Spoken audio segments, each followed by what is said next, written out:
Welcome to another edition of the Daily Scrum News. I am Vincent Baker, your presenter reporting from London, England. The United Kingdom and Kenya will co-host a high-level summit next year to lead the global action for youth education. Prime Minister Boris Johnson and President Uhuru Kenyatta made this announcement today. The coronavirus has worsened the global education crisis, with 1.3 billion children, including 650 million girls, out of education at the peak of school closures.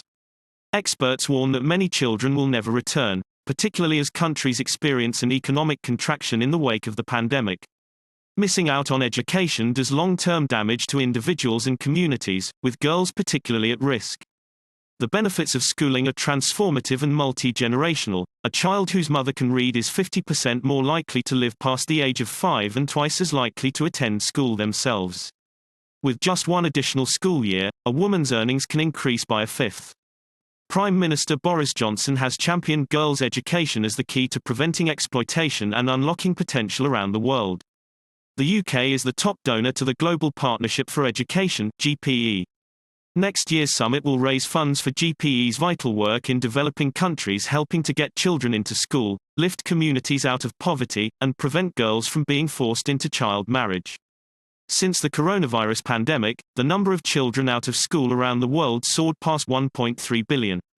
It is a toll of wasted potential and missed opportunity that is a tragedy not just for those children, but for each and every one of us.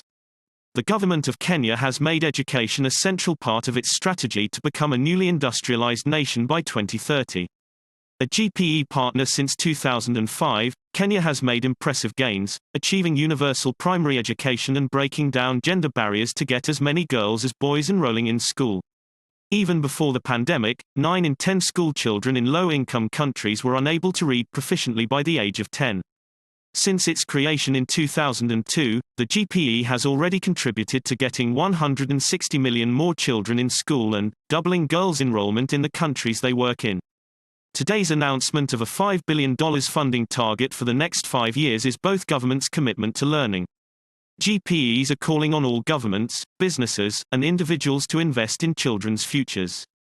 This funding will help ensure that 175 million children can learn in 87 lower-income countries.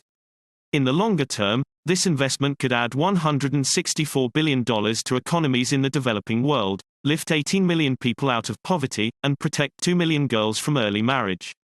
The summit will take place in the UK in 2021 and will convene key global players and decision-makers, with the aim of getting all children into school and learning. Until we meet again, this is Vincent Baker reporting for the Daily Scrum News.